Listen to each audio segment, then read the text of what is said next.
All of the plastic bottles in your bathroom are filling up our landfills. The solution is Plain Products. Plain Products sends you shampoo, body wash, hand soap, skin products, all of it in an aluminum bottle that you send back when you're done to be reused. Everything ships carbon neutral. Use code PACMAN for 20% off. We start today with major criminal justice news. We're talking about a criminal, now a convicted criminal, Proud Boy leader Enrique Tarrio, and this is really a big deal. This is a big deal not only because he has received the stiffest or longest sentence so far of anybody involved with the January 6th riots, although remember that Tarrio was actually not there on January 6th. He was there up until the day before. We will talk about that. This is also really important because of the message that hopefully it sends to those who are thinking about maybe doing something similar in 2024. And there are people thinking about doing something similar in 2024, either related to the election or the Trump criminal charges. We're going to talk about that in a moment as well. But first, the facts. Ex-Proud Boy leader Enrique Tarrio has been given a 22-year sentence, and this again is the longest so far for anyone even on the fringes of the January 6th riots. He was convicted of seditious conspiracy related to his efforts to disrupt the 2020 presidential election certification on January 6th. Of the 1,100 plus people who have so far been charged, and remember that for a while we said, well, it's a few hundred people or it's 700 people. It is now more than 1,100 people in connection with the Capitol riot. This is the longest sentence so far. Before he was sentenced, Tarrio expressed remorse, disavowed some of his prior statements. And of course, this is a story as old as courts are, which is the big, strong, burly men end up with tears in their eyes when it comes down to going to prison. And listen, I get it. I understand why they're ending up in tears, as Tarrio and so many of his other co-defendants did, because they are now facing decades locked up because of their completely harebrained stunts that they got themselves involved in. So I completely get it.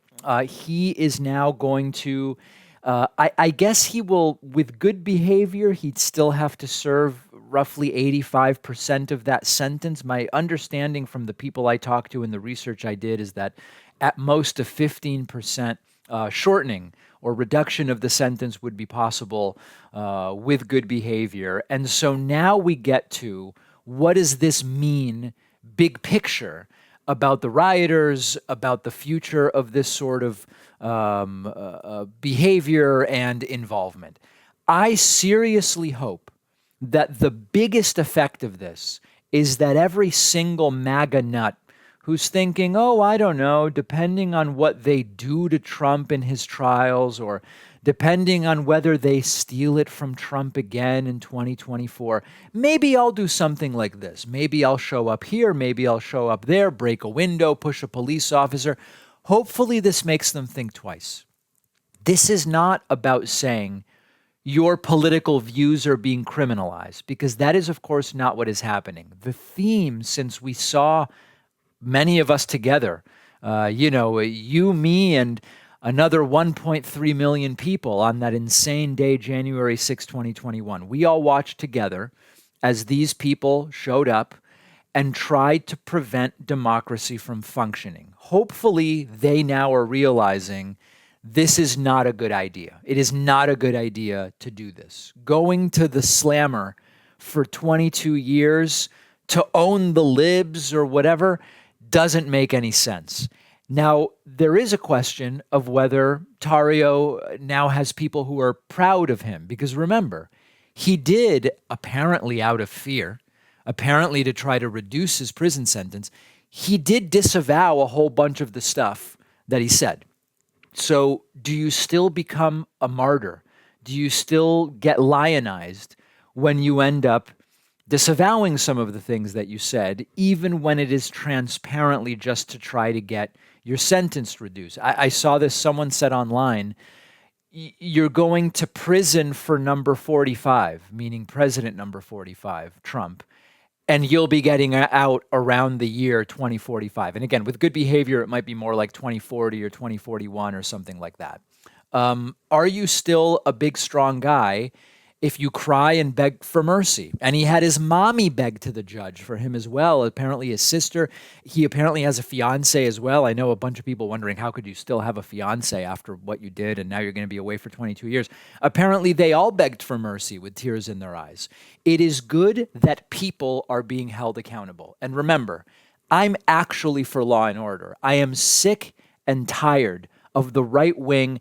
You know, when it was the Iraq War under George W. Bush, the right wing tried to take ownership of so-called patriotism. And it meant, if you're not patriotic if you don't support the mission. Well, patriotism means we don't send troops into harm's way unless it is absolutely necessary and makes sense. It didn't, but they tried to get a monopoly on patriotism. And now they want a monopoly on law and order. They say, apparently, law and order means you lock up Hillary Clinton, even though there's not actually been any allegation made against her, never mind a criminal trial, never mind a conviction, never mind a sentencing. They talk about law and order, but they want Joe Biden locked up. They want Joe Biden impeached, even though they just can't quite get their arms around that witness, and they just don't have the tapes, and they lost the transcripts, and the USB drive was quite literally lost in the mail when Tucker Carlson obtained it, but they don't care. For them, law and order means lock that person up, lock up Hunter Biden, lock up whoever. Actual law and order support is what we want here.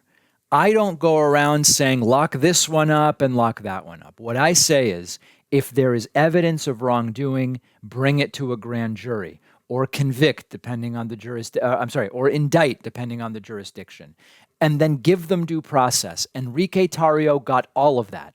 And so now we can say it is accountability to lock him up. Not because he's a political enemy, not because I'm just picking his name out of a hat and saying lock this person up and getting a chant going saying lock them up. He has been given full due process.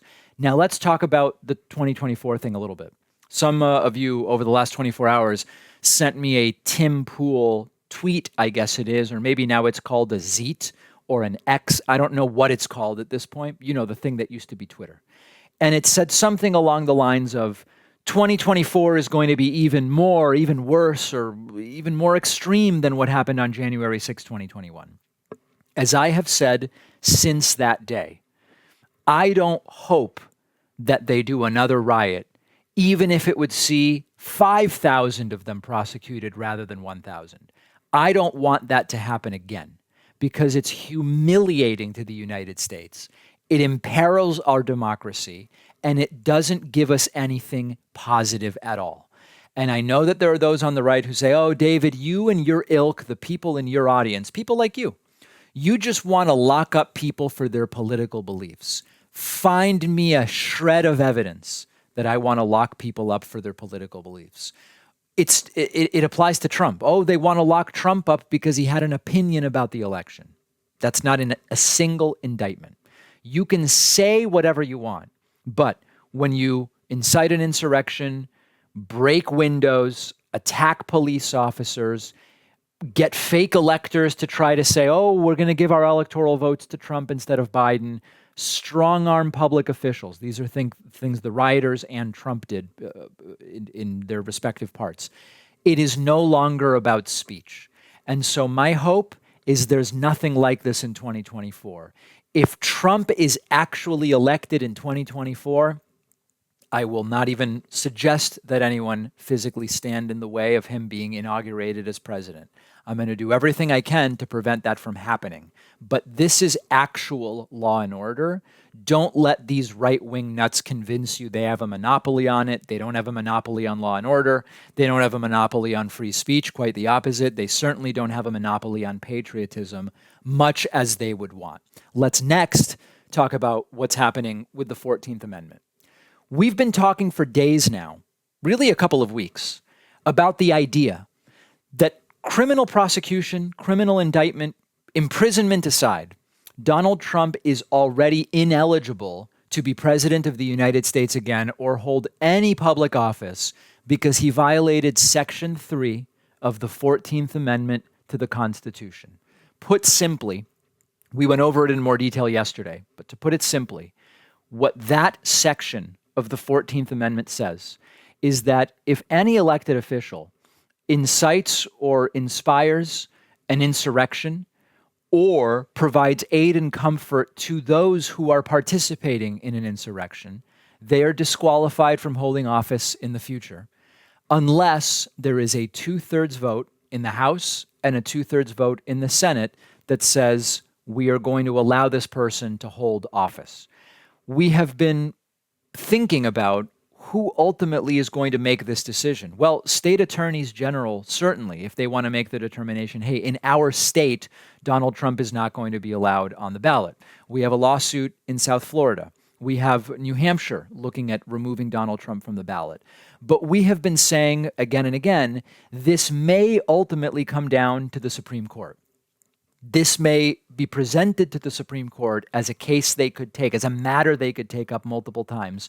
But we now have the first decision to be made by the Supreme Court. And to be clear, I don't want to pretend that this is the time that the Supreme Court will decide on this.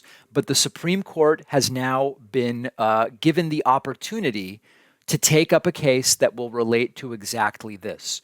The court has distributed John Castro v. Donald Trump to the justices ahead of the upcoming term. The justices will now be able to look at this case and decide, is this something we want to take up during our next term? Now, I want to remind everybody, Castro is a tax attorney running for the Republican nomination next year, and he has petitioned the Supreme Court and said, listen, you need to determine whether Trump is actually eligible and allowed to run here once again. What the lawsuit says is, as I've told you, Trump is not allowed to run because his actions have violated Section 3 of the 14th Amendment to the U.S. Constitution. We don't yet know whether the Supreme Court is actually going to take this up.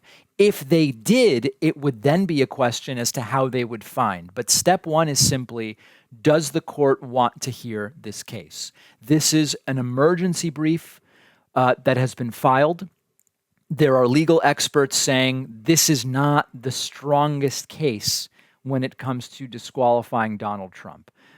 There is a case in Michigan that arguably may be stronger. We don't even know whether the Supreme Court will decide that Castro has standing on this matter. There are other ways that this question of Trump's eligibility could reach the Supreme Court. There is a long way to go, and I would highly recommend that on this issue, maybe skip the online punditry. I'm even including myself in this in the sense that I'm telling you, go to the legal experts on this because there are a number of different ways that this issue might get to the Supreme Court.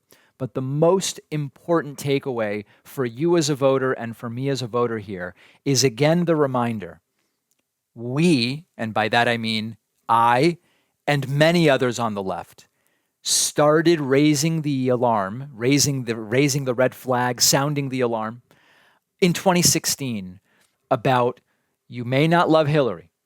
You may be to Hillary's left, but the fact that Donald Trump is likely to get 1, 2, or 3 Supreme Court picks during that first term is likely to have potentially decades of influence on the United States of America. If Trump becomes president, we said, and appoints 1, 2, or 3 Supreme Court justices, they're coming for Roe v. Wade, and they did. They are going to come for workers' rights, and they have, and we've gone on and on.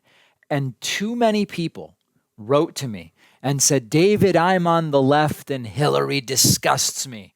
And I will write in someone else, maybe Bernie, maybe someone else, or I will stay home, or I will even vote Trump just to show how disgusted I am with Hillary Clinton being the nominee. And I said that's very dangerous. It's very dangerous because we could end up with one of the most right-wing Supreme Courts in a very long time, and we did. So this is not about shaming anybody. This is about, hey, that thing I told you might happen, it happened in 2016. And we now may see that again in that the Supreme Court that has been 1/3 selected by Trump may end up deciding Trump is eligible to run, when a more reasonable court might say, no, this guy incited an insurrection. He's disqualified under the 14th Amendment. The consequences and the sequelae of that 2016 choice of Trump over Hillary by a very small margin is going to wreak havoc in this country. We're getting close to a decade already, and it could be decades depending on what happens in November of 2024. So we don't have to sulk. We don't have to insult. We don't have to write angry, sometimes anti-Semitic emails to yours truly. We don't have to do any of that stuff. All we have to do is vote in November of 2024, no matter how the polls are looking. Make sure you're subscribed to our YouTube channel. Make sure you are following The Real David Pakman Show TikTok, not accept no imitation of the many imitators. Only one is legitimate. We're going to take a quick break. So much to discuss today. Glad you're with us. Over 300 million tons of plastic waste is generated globally every year. And to see one of the biggest culprits just go into your bathroom, the shampoo, the conditioner, the hand soap, this is a lot of the stuff filling up landfills, which is why I asked Plain Products to partner with the show. Plain Products makes premium health and grooming products like the ones you're already using, but without the plastic waste. Because here is how Plain Products works. Order the products you want: shampoo, conditioner, body wash, hair gel, hand soap, variety of skin and hair products, travel sizes as well. Everything comes in an aluminum bottle. And when you're running low, you get a refill bottle, which you switch your pump to, send back the used bottle with a return label they provide, and another customer can reuse it. They offer customizable recurring subscriptions so you never run out. Every order ships plastic-free and carbon neutral. I'm a huge fan of Plain Products shampoo and the hand soap. Both have been really good, nice neutral smell, great for guys. Go to davidpakman.com/green and use the code PAKMAN at checkout for 20% off. The link is down below. I will quickly remind you that the David Pakman Show is an audience-funded program. If you're not getting the bonus show, if you're hearing commercials when you listen to the podcast, you're not getting the full experience that you could be getting. You can sign up at joinpakman.com. Every person that signs up allows us to improve the website, expand distribution, add new content, and do so many different things. By the way, the full website redesign is underway. It's going to be fantastic. Super excited, and also have gotten so many great suggestions about what to add, what to change from our members. So I really appreciate that. You can sign up at joinpakman.com. You can use the coupon code 4 years for indictments to get yourself a sizable discount. Well, it comes as a surprise to very few that eventually Elon Musk has come around on who to blame for the absolute destruction of the platform formerly known as Twitter, thanks to his decisions, to blaming the Jews, or in this case, it is a Jewish group known as the Anti-Defamation League. It is a historically Jewish civil rights group. Now, in the interests of full disclosure, I know that if I don't say this, I will get some very nasty emails. My brother used to work for the Anti-Defamation League. He now has not for years, but I will put that up front, and you can be the judge as to whether that is in some way clouding my sense of Elon Musk blaming the ADL for Twitter losing half of its value since he purchased it. So here's what's going on.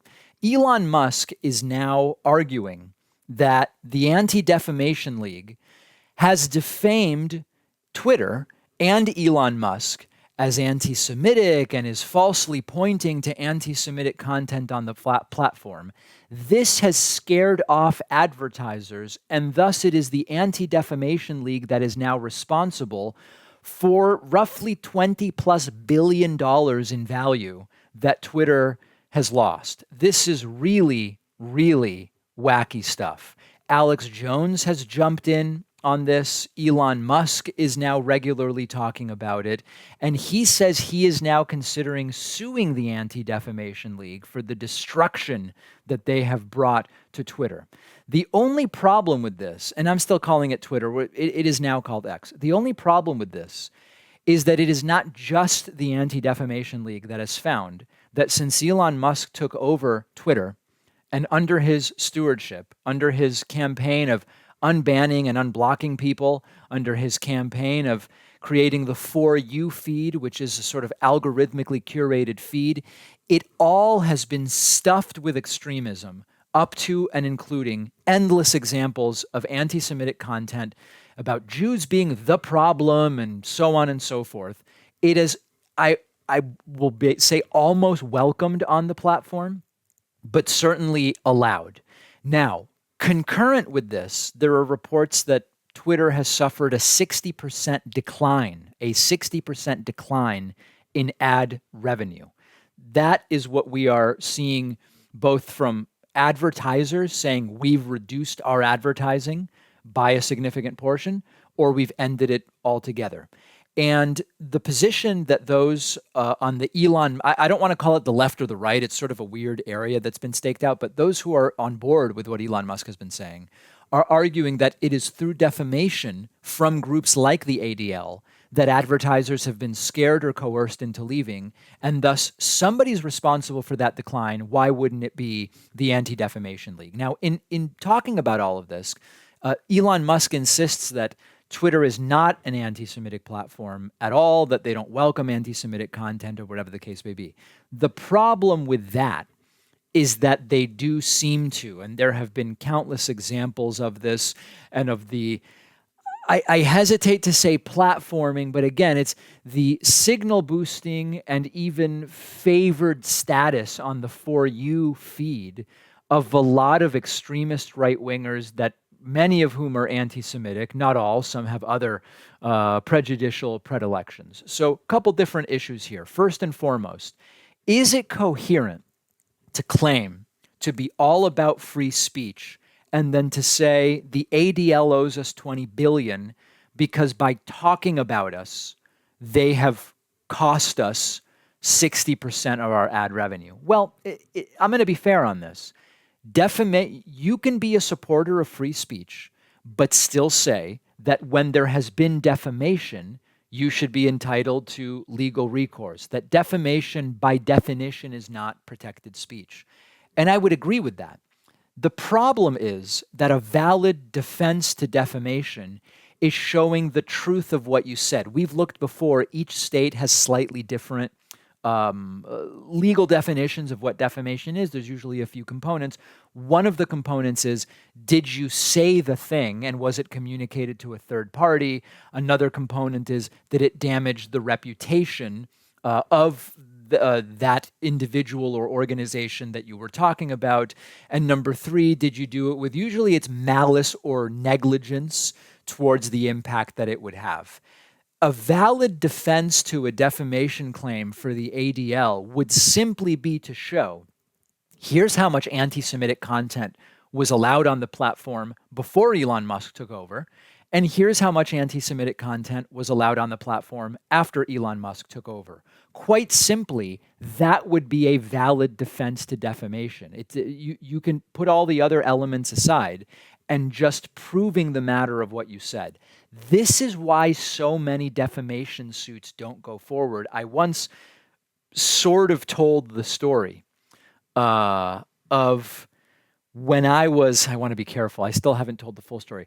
When I was threatened with a defamation suit over some content that I had produced, and I went to more than one lawyer, in fact, and said, tell me about this. What are the risks? And I was told, listen, it is extremely unlikely you will be sued for defamation, because if you were, you would have an opportunity, or your lawyer, your counsel would have an opportunity to do discovery and potentially to take a deposition of that individual claiming you defamed them.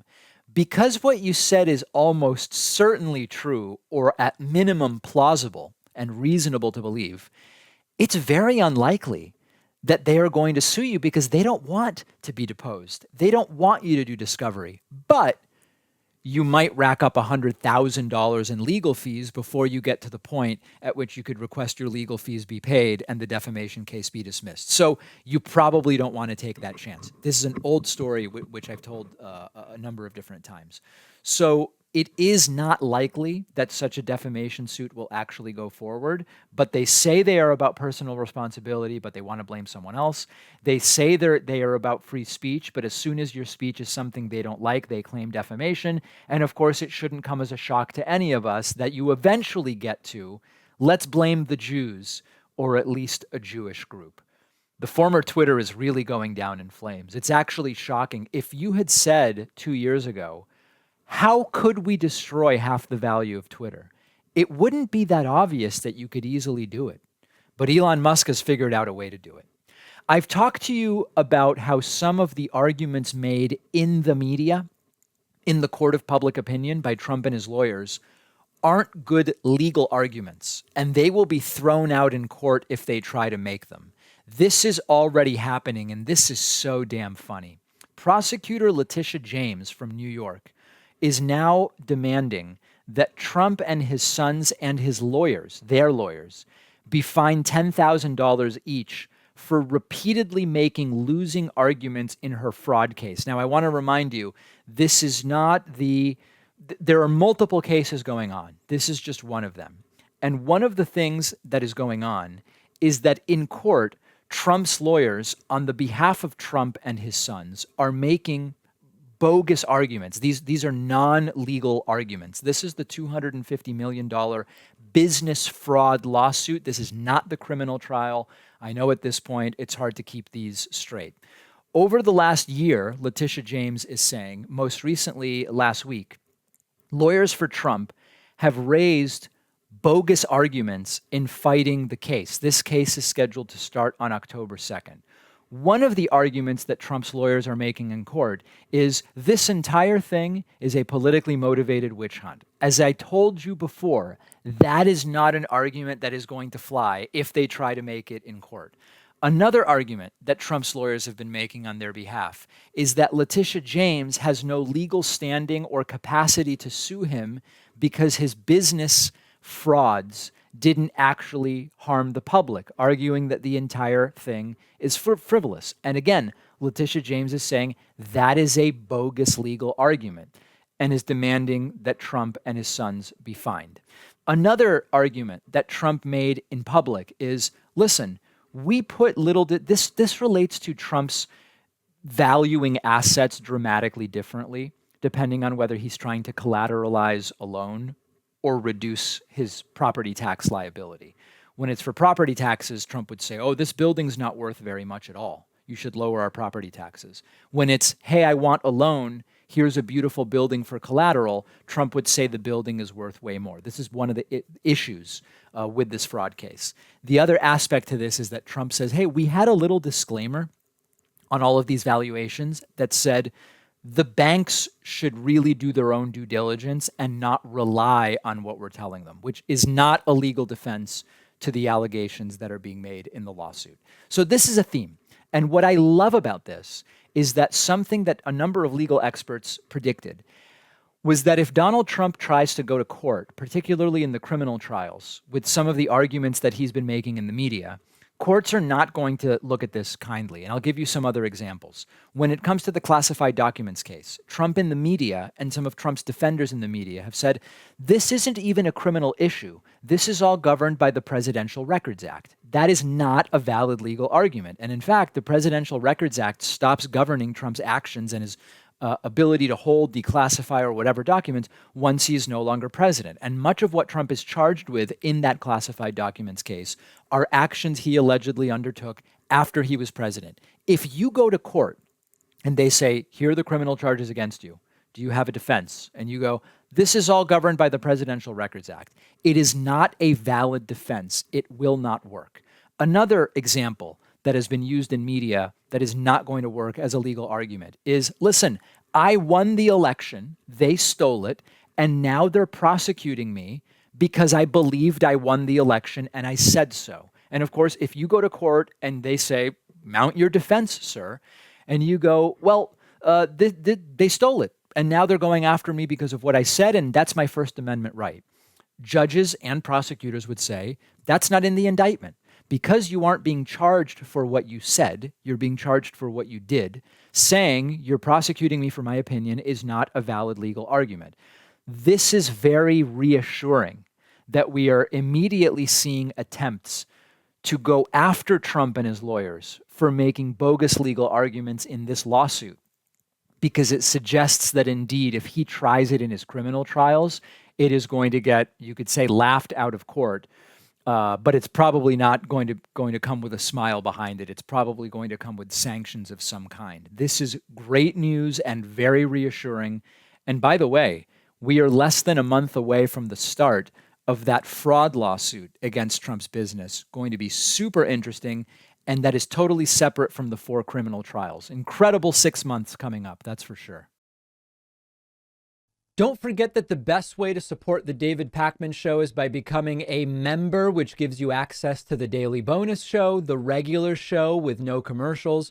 You also get access to our entire archive of every episode dating back a really long time, and plenty of other awesome membership perks. Go to joinpakman.com, joinpakman.com.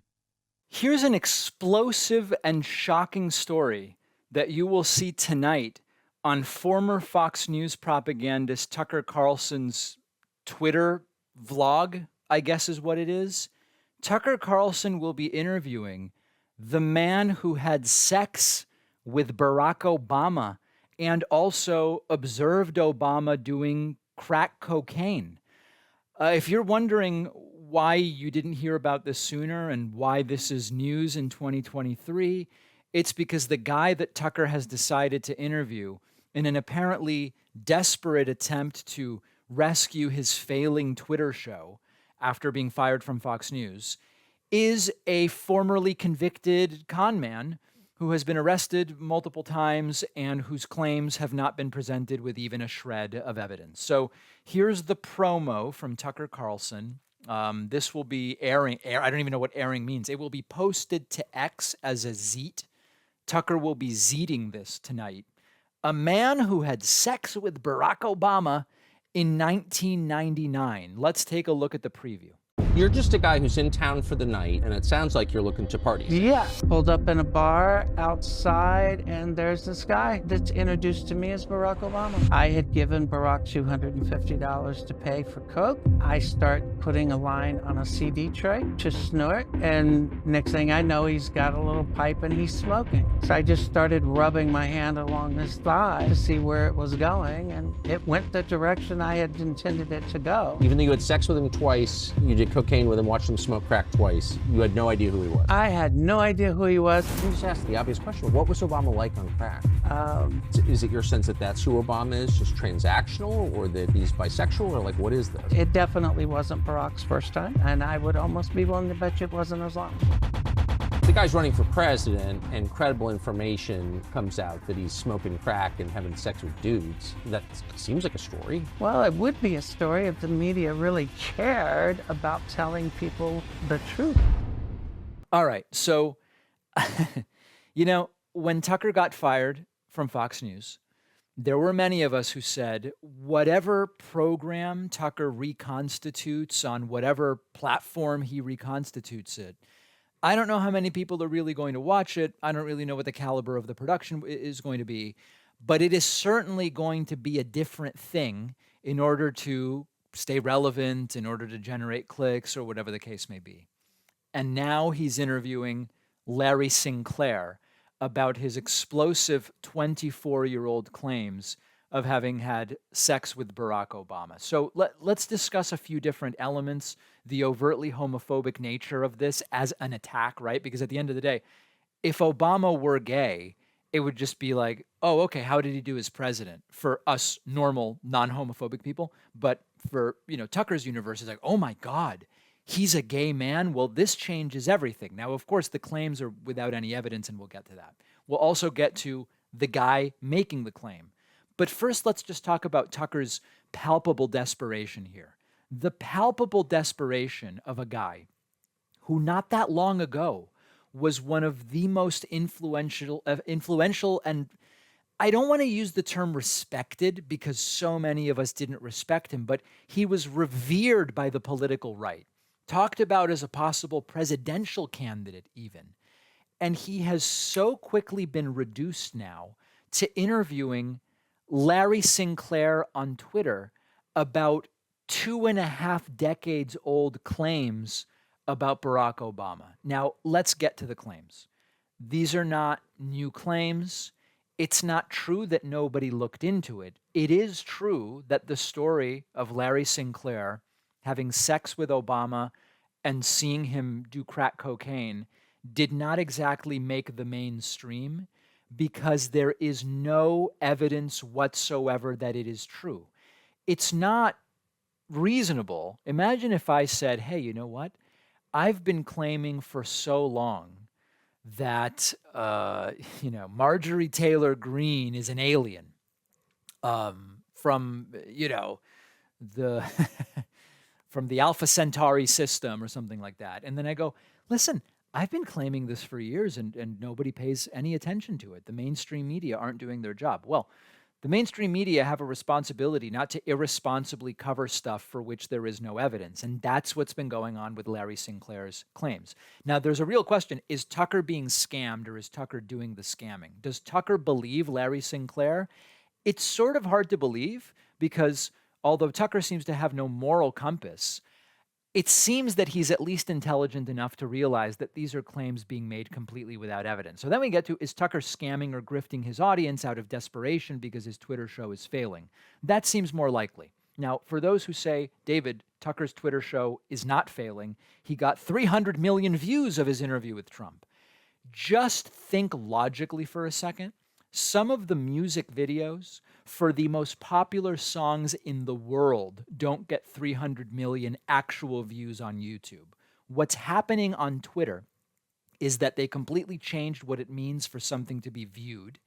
They pump Tucker's content into the For You page, and when people scroll past it time and time again because it's being force-fed to them, and the video starts playing without audio by itself for 1 second, that counts as a view. That's what they're talking about. So this is not exactly explosive content when it comes to the audience. So now let's just talk a little bit about the merits. Larry Sinclair is a career criminal. He still could be telling the truth, right, about having had sex with Obama. Larry Sinclair is a con man. He still could be telling the truth this time about having sex with Barack Obama, but he's never presented any evidence, period. Years ago, the website whitehouse.com reportedly offered Sinclair $100,000 if he could pass a polygraph test. Now, you don't have to tell me about the inadmissibility and lack of reliability of polygraphs. Doesn't matter for our purposes here. Sinclair took the polygraph. The polygraph results came back saying, oh, he's being deceptive. The results indicate deception. And Sinclair then suggested that the polygraph sponsors bribed the person running the test in order to skew the results against him. Did he have any evidence of that? No. Does he have any evidence up until now over these last 24 years that any of his claims about Barack Obama are true? Of course not. The story that he told was that a limo driver introduced him to Barack Obama, and Sinclair he wanted to connect with Sinclair after a party, and that Obama used his real name and said, hey, I'm Barack Obama, Illinois state senator. And the rest was history. He was just so enamored with Sinclair that they had sex, and then Obama got crack cocaine and did it, I guess Sinclair says he didn't do the crack cocaine, but they were there together when Obama did it. This is a guy with a 27-year criminal record, forgery charges in 2 states, bad checks, check fraud, credit card fraud. He once signed an affidavit saying that he is terminally ill to have a warrant dismissed. It's been decades. He's still alive. We never found out exactly what illness he had or any of it. So that is what Tucker Carlson has now been reduced to. Now, I'm going to ask you one other thing here. Even if Obama were a gay man, who cares? And that gets us back to the sort of continued implicit homophobia of this modern right wing. It's still considered scandalous or interesting to them. Now, they might say, well, the drug part is more interesting, or the fact that Obama must clearly be living his life as a lie, with Michelle Obama just being there so that he can maintain some kind of public image as a straight man. Doesn't matter how you want to dress it up. The fact that this is even something that would generate the notion of explosivity in 2023 is built on the hardwired, seemingly, homophobia of the American right wing. Much of it is expanded into transphobia, of course, as you know. But that's where we are. This is what Tucker has been relegated to. And I would almost say that it's funny if it weren't incredibly sad. Donald Trump and others are now claiming that minority voters, racial minorities, non-white voters, are abandoning Joe Biden and are flocking to Trump, desperate to support Donald Trump's next candidacy. The only problem with this claim is that there's really no evidence of it whatsoever in any reliable poll that I've been able to find. But let's not get ahead of ourselves. Here is Donald Trump posting to his soon-to-be-dead platform, Truth Social. Some call it Truth Central. Posting in all capital letters because, of course, it's much more believable when caps lock is engaged. Quote, minority voters are abandoning crooked Joe Biden and the Democrat Party for Trump. Thank you. A very wise decision. And Trump, seemingly unable to contain himself, also throwing in all capital letters, indict your political opponent, the newest tool in the Democrats' toolbox of corruption. No apostrophe there, just Democrats plural. This all relates to the notion that people like Trump and others are spreading, that Black and Latino voters are sick of Joe Biden because Biden's racist and he's not good for minorities and Trump was the best for Black people and, you know, the whole thing. And it is not just a general claim that they're making. They are also claiming, it's so implicitly racist. A guest on Charlie Kirk's show the other day, I think this was yesterday actually, said, Black people love that Trump was indicted. Almost like the implication here is, since Black people are criminals implicitly, as far as the right believes, they love it when Trump is also arrested because it shows he's like them. It's so crazy and implicitly racist. Take a look at this. People who think that this is not going to make him more relatable with non-whites don't know non-whites, like the real non-white population in this country. We interviewed somebody the other day, and basically, Charlie, I just never would believe I would hear a young African-American man talk about a billionaire white guy like this, but he's basically like, now Trump knows how we feel. He's got the best chance to take it to the man. He's got the best chance to take it to the system. And I can't stand the system. So the biggest FU I could give him is vote for Donald Trump. All right. So that's pretty full on stuff, folks. So let's talk about a couple different things. First of all, it's important to recall that this is a story that they tell time and time and time again. Non-white voters are sick of their votes being assumed by the Democratic Party. They've been tricked by the Democratic Party. They're coming over to our side. And of course, the reality is that that is implicitly racist. The idea that Black and Latino voters haven't just evaluated, hey, which candidate do I prefer? Which candidate is offering to do more for my community? And I'm going to pick the one that is offering to do more. No, it can't possibly be that. It must be that non-white voters favor Democrats because they've been tricked. They're not smart enough to figure it out for themselves. They've just fallen for it. Okay, that's implicitly racist. But every election, they love to do this. Trump did it in 2016. Trump did it in 2020. Oh, we're winning so bigly. Where's my African Americans? And, the entire thing. They're coming over to us. They're abandoning Joe Biden. I did much better with the Blacks and the Hispanics and blah, blah, blah, blah, blah. And it's like you look at the numbers and it's not really there. Yeah, Trump did a little bit better with Hispanic voters in 2020 than some Republicans have done in the past. Did not seem to be a seismic shift of any kind. And so I looked. are there any credible polls that show Trump gaining ground right now among minority voters? And the answer is no. Now, is it possible there's a credible poll that shows this and I just couldn't find it? Sure, it's possible. Is it possible that it is a not credible poll, McLaughlin or Rasmussen or something like that? Sure, it's possible, but I'm not going to present you with not credible polls because they aren't credible. So it seems to be another fabricated talking point based on a pyramid of implicitly racist ideas, like black people love it when others get arrested because getting arrested is sort of like something they do or like, or it's so obviously racist, but the angle of the racism is actually sort of difficult to figure out there from that guest on Charlie Kirk's show. For the time being, nothing has changed in that non-white voters overwhelmingly prefer Joe Biden over Trump or DeSantis or any of the potential Republican nominees. If that changes, it would be interesting, and I'll certainly let you know.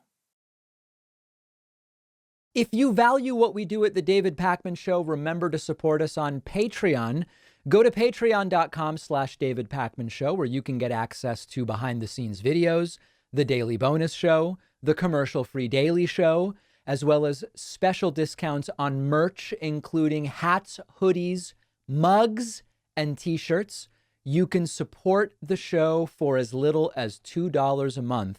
Check it out at patreon.com/David Pakman Show. The bad news just will not stop for Florida Republican Governor Ron DeSantis, who's trying to run for the Republican nomination. The latest is massive dumps, not of votes, but of donors and would-be Republican donors dropping out and saying, we're not going to keep giving this guy money. It is all going south. There is a very interesting write-up in Politico, which we will link to, showing that there are many Republican donors that are ditching DeSantis, others who are simply not starting donations despite being approached. And these are really major, major donors, the likes of which, quite frankly, you need. I wish it were different. I wish it didn't depend on fundraising and we had a different system. But there is a very interesting trend in what some of these donors are saying. Former Illinois governor was Bruce Rauner was one of DeSantis's biggest supporters early in the season. And during his gubernatorial run in 2022, gave nearly $1 million to his reelection bid through a PAC. But right now, when Rauner is looking around and saying, what's going on? What does the polling look like? He has stopped donations to the Florida governor. And Rauner spoke to Politico, and this is fascinating. Rauner now thinks that Nikki Haley may actually be better positioned to defeat Biden than Ron DeSantis would be positioned to defeat Biden. Now, this is a totally separate issue from whether Nikki Haley or DeSantis could even win the primary. Obviously, that's something that needs to be looked at, and we don't know that yet. But this is a theme, and there's two parts to the theme. There are other former DeSantis mega donors from 2022 who aren't giving DeSantis any money right now. Of the 50 donors who gave at least $160,000 in the years leading up to DeSantis' 2022 campaign, only 16 of the 50, in other words, less than a third, are donating to DeSantis' current PAC, Never Back Down. Now, remember, you might say, I thought you could only donate $2,700. To these super PACs, you can donate way, way, way more money. And one of the themes is not only are they saying, it doesn't really look like DeSantis has what it takes, his campaign's not exactly taking flight. There's the additional element of looking at Nikki Haley as maybe the person that could do better in this campaign if given the right resources. If we look at polling, what we see is that Trump continues to bounce between 52 and 55. DeSantis has seen an insane decline from 31 to 13 with just a little pop. DeSantis has gained about 1.5 points in the last 10 days. But the most interesting thing here is Nikki Haley. If you look at Vivek Ramaswamy, there was talk of a surge, and you can actually see here Vivek got all the way up to 7.6, and maybe this was the start of Vivek's ascendancy, and it didn't happen. He lost about 0.5 point and is down to 7. But Nikki Haley, who polled right around 3 or 4 for months, is now at 6.1, the highest she has been since she entered the race, increasingly with discussions that she may actually have what it takes to take on Trump, for example, in New Hampshire. And if she were able to win New Hampshire, then who knows what the future path may hold. So, 3 basic stories here. Number 1, the crumbling of Ron DeSantis seems almost inevitable unless something turns it around. I quite frankly don't know what that would be at this point. He's so uncharismatic. Even in the debate stage where he was given front and center positioning, he was just really not a factor. Second story, the actual climb of Nikki Haley and what might the future of that be. And then the third story, it's almost like a story about addiction. The Republican Party is addicted to Trumpism. What will it take to get beyond the cult of Trump? That's what I want to talk about next. I alluded yesterday to a post on the David Pakman Show subreddit. You can find it at davidpakman.com/Reddit. I alluded to a post from the user Dragonfruitstill called "How Does the Cult of Trump End?" And we've been talking about how does it end? Do Republicans at a certain point say, we're done, we're voting out all of the MAGA people? Doesn't really seem likely. Is it with Trump's death or imprisonment that the cult ends? I kind of don't think so. Certainly with imprisonment, they'll see him as a hero. He'll be martyred, and it will be a whole other thing. And what this user posted to our subreddit is the following. I couldn't help but wonder where this cult will end compared to Jim Jones of the People's Temple. That's the drink the Kool-Aid people. Jones utilized sycophants and devotees to murder congressmen and journalists, but was still somehow tempered by the Christian foundations not to go out guns blazing, but resigned to a mass suicide via manipulation. We should call it what it was, a mass murder suicide. Some people were injected with the cyanide. The key difference at the end for Jones was that he had truly given up, lost all hope of surviving after a long string of defeats. I don't see that in Trump and wonder if he's too delusional to ever get to that place. Somehow I imagine him hearing the guilty verdict and still not giving up. And of course, absolutely, even if Trump gets that guilty verdict, and even if he is imprisoned, which I don't think is going to happen, but okay, maybe, Trump may or may not give up. But his followers aren't going to give up if that's the case. He will be martyred and he will be held up as a hero. The critical part here is, does someone come in to replace Trump? And that is what another Reddit user, Reflex Point, seems to be getting at, who said, quote, "It will end when some other movement or leader arises that they latch onto and move on from Trump. Unfortunately, whatever or whoever that is likely to be even worse than Trump. We thought it was going to be Ron DeSantis. He lacks charisma. Some are saying Vivek Ramaswamy, but I really don't see the majority of MAGA land following behind a brown-skinned Hindu guy. I'm not talking the more savvy MAGAs like Elon Musk, but the diehards that make up the base of rural white evangelical America. Maybe it will be a Christian white guy with a track record like DeSantis, but with Ramaswamy's social skills. I don't know who that currently is." I generally agree with this take. What it is going to take, unless we wait 20 years for Trump to work his way completely through the justice system, maybe be sentenced or not, eventually pass away and allow time to pass after that, the faster path to getting beyond the cult of Trump is Trump's role as cult leader being replaced by somebody else. And there's a real question as to who that would actually be. I don't see any great contenders right now in the Republican Party. It's not going to be DeSantis. I highly doubt it's going to be Ramaswamy. People talked about, Tim Scott has, the Christian element and all these different things. Is the Trump cult going to move on to a black guy after everything that they've done? And it just doesn't seem particularly likely. So I agree. The Trump cult ends when someone replaces Trump. Will they be even worse? Maybe. But I don't see this ending quietly. I'll put it that way. Let me know what you think. Curious to hear your thoughts. We have a voicemail number. That number is 2192-DAVID-P. Here's an interesting voicemail. It's a very simple question. Oh, I should put on my headphones so I can listen to it as well. It's a very simple question with a complicated answer. Do you really think blue states are better than red states? I don't know. There it is. Do I really think blue states are better than red states? You know, the question is, in what way? If to really be able to answer these questions, we have to define what we mean by better. Do I mean, if you want to talk about economic sustainability, we know that on average, blue states pay into the federal government way more than they get out. And the red states are sort of like the welfare recipients of the states. They get more out than they pay in. So in terms of economic viability, certainly blue states are stronger. When it comes to innovation, and we look at, well, which are the states that are generating the most patents per capita or Nobel Prizes per capita? Certainly it is the blue states. So in that category, by that evaluation, we would say blue states do better.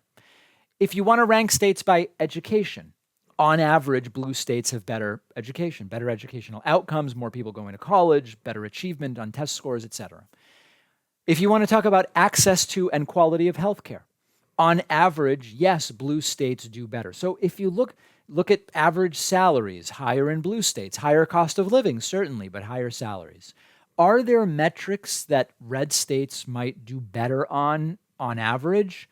Sure. I don't know what they are, but maybe there's metrics like, I don't even know, miles of undeveloped land per capita. You know, you look at places with super low population density like Wyoming and the Dakotas and Montana, certainly nominally red states, although they occasionally elect Democrats. Yeah, I mean, I think that you have more undeveloped land per person. So if your dream, if what makes a state better for you is that, then you could find those metrics. But the truth is that by the standard metrics, and if you want like a catch-all metric, you can look at HDI, Human Development Index by state. You see that blue states are much closer to the upper end of the spectrum in the Human Development Index, and red states on average are lower. So are blue states better than red states? Depends what makes a state better to you. But by many of the metrics we've talked about time and time again, blue states are certainly stronger and more stable. We have a great bonus show for you today. Bernie is pushing the 32-hour work week. What are we, French socialists now? It's actually quite interesting, and the data behind it is very compelling. We will talk about another gender reveal stunt gone completely wrong, where a pilot died. And I'm also going to talk to you about the latest with George Santos. George Santos is reportedly considering a guilty plea in that federal fraud case. Why would he consider that if he is completely and totally innocent? We will discuss it. All of those stories on the bonus show. Make sure you have access by signing up at joinpacman.com. It's cheap, it's quick, and by the way, membership prices, after being flat for a decade, will be going up when the new David Pakman Show website launches. So an extra incentive to get in now at joinpacman.com.